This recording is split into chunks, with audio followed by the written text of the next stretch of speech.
넓고 푸르른 하늘, 깊고 청아한 바다, 하늘과 바다의 색, 쪽빛. 흔히 천년의 빛깔이라고 그러죠. 하늘을 닮은 깊은 바다를 닮은 이 쪽빛은 보면 볼수록 이렇게 깊이가 있는 그 설레임은 이루 말할 수 없어요.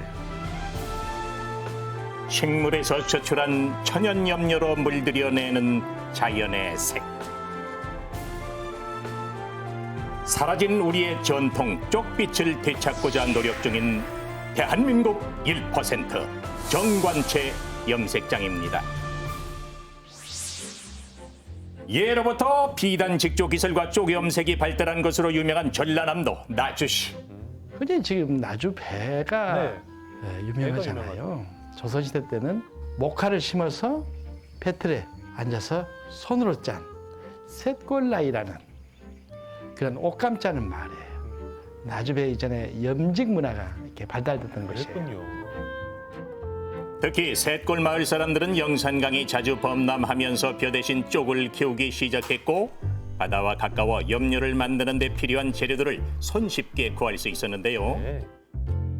이곳에서 나고 자란 장인은 자연스레 이 마을의 전통을 잇는 유일한 천연 쪽 염색장이 됐습니다. 근본적으로 이 쪽이라는 것이 연한 하늘색, 그다음에 파란색, 감청색, 그라데이션 이렇게 돼 있지만은 오. 이런 색들이 쪽에도 얻을 수 있는 아름다운 색이에요. 다채롭네요. 나주의 셋골나이로 유명한 무명천에 남색 꽃물을 들인 후 바람과 햇볕을 쏘여주며 만들어낸 고운 쪽빛. 이것을 만들기 위한 가장 중요한 재료는 바로 쪽이라 불리는 풀인데요. 오래전 조상들이 그러했듯이 직접 쪽을 키우고 있는 장인. 이 넓은 곳이 이렇게 쪽밭입니다. 가을 하늘처럼 이렇게 높고 푸른색을 만들어내는 이 식물이 바로 쪽이에요. 쪽은 수분이 많은 비옥한 땅에서 자라고요. 3월에 종자를 파종해 7월에서 9월 정도에 채취해 사용을 합니다. 쪽의 잎은 남색 염료로 사용하고 꽃은 약으로도 쓰인다네요. 아, 2%. 이렇게 베어낸 쪽을 항아리에 넣고 물을 가득 채운 후 돌로 여러 걸음 눌러줍니다. 네. 쪽풀을 베어서 물에 이틀 동안 이렇게 담가 놓습니다. 네. 이런 방식을 침전 제남법이라 부르는데요. 이틀 동안 항아리에 넣은 후 침출된 색이 청색을 띠면 쪽을 이렇게 건져냅니다. 야, 저 색이 너무 어떻게 알았을까요?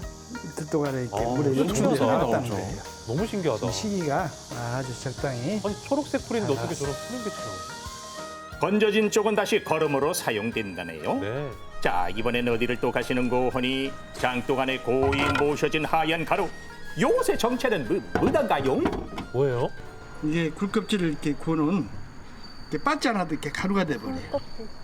이 하얀 가루가 이 색깔을 변화시키는 거예요. 이 가루에 색소가 묻어서 물하고 이렇게 분리를 하는 거예요. 우리 선조들이 이걸 개발한 것이 아주 와, 굉장히 과학적입니다, 지금. 세계적인 것이죠. 요 가루로 말할 것 같으면 인근 바다에서 공수해온 굴껍데기를 반나절 이상 고운 가루가 될 때까지 활활 불에 태워줍니다. 아. 곱디고 뽀얀 가루가 여러 걸음 나오면 이것이 바로 섬유를 염색하는 매개 물질이 되는데요.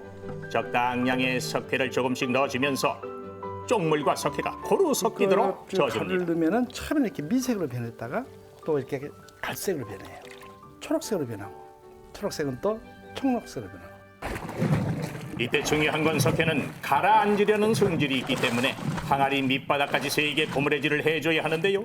40년 이상의 내공을 지닌 장인만이 할 수 있는 요령이 있답니다. 이걸 잘해야 물빛이 점점 일어난다 하는데요. 너무 신기하다. 30분 정도 저으면은 이제 항아리에서 소리가 나요. 다 됐어요 하고. 장인이 터득한 쪽빛이 물드는 소리 콸콸콸.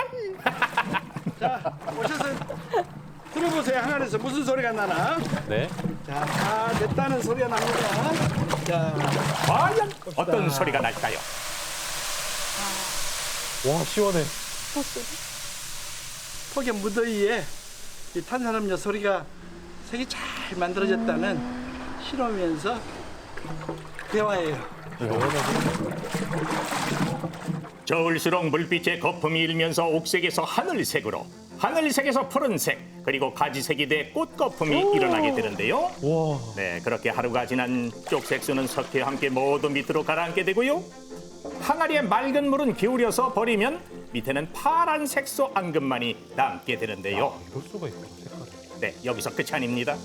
또다시 발생하는 맑은 물을 걸러내야 한답니다. 이렇게 이게 쪽 염료를 만드는 원료예요. 지금 수분을 빼고 있는 중이에요, 물기를. 그래서 나일론 헝겊을 깔고 여기에 밑에 앙금을 이렇게 부으면은 이렇게 뻘처럼 생겼다고 해서 뻘 리자, 쪽남자, 리담이라고 해요. 이람. 여기에 잿물을 섞어서 한 달 이상 발효를 시키면은 이제 비로소 물감이 되는 보통 거예요. 과정이 아니네요.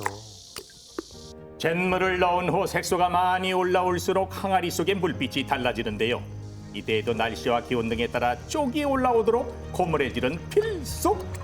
제대로 된 쪽물을 내기까지 시간과 인내는 기본입니다. 그러니까. 리담하고 잿물하고 이렇게 섞어서 꽃물이 만들어지기 위한 과정이에요. 한 달 이상 이렇게 발효를 시키면은 물이 발효가 돼요. 이게 물발이라고 그래요. 천년이 지나도 변하지 않을 색을 위해 수없이 많은 날을 지새웠던 장인의 쪽에 대한 열정. 그래서 다른 염색하고 차별화되고 힘든 이유가 이런 과정이 복잡하고 힘들고 어렵다고 이렇게 하는 것이 이렇게 쪽염색이에요.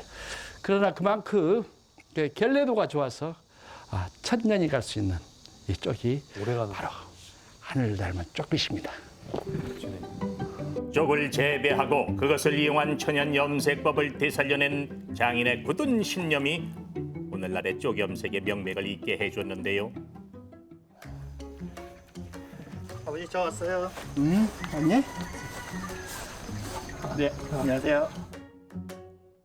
저는 어렸을 때부터 아버지의 푸른 손을 보고 자랐고요. 자연스럽게 학업도 이제 섬유공학을 전공을 하고 지금 아버지 일을 도와드리면서 관련 연구도 진행하고 있습니다. 천연 염색의 꽃, 쪽 염색. 아버지의 뒤를 이어 아들 정찬희 씨 역시 전통 쪽 염색의 길로 들어섰는데요. 천연 쪽 염색의 대가인 장인을 카메라로 담고 있는 아들. 근데 같이 일은 안 하시고 뭘 또 찍고 계시네요? 네, 지금 아버지 작업하시는 모습을 기록 영상을 찍고 있습니다. 아버지가 하시는 일 자체가 역사적 자료이기도 하고 영상을 이렇게 찍어서 편집을 하는 게 가장 큰 도움이 되겠더라고요. 그래서 열심히 도와드리고 있습니다.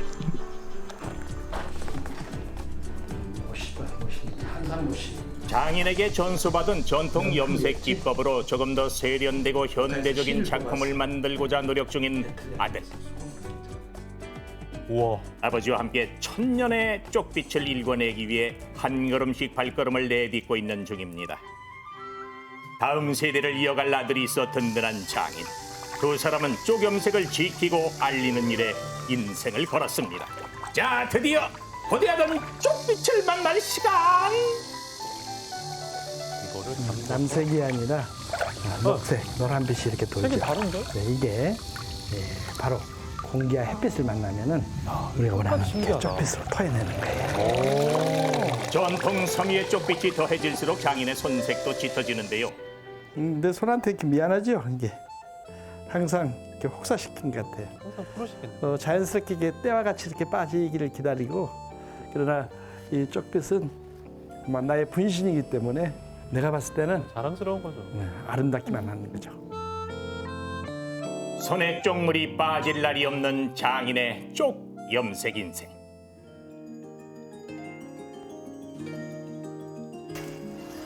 이렇게 한 번 염색 후 말린 천은 물들이는 횟수에 따라 색의 농도가 달라지는데요. 천은 주로 전통 섬유인 모시, 삼배, 무명, 명주 등을 사용하고요.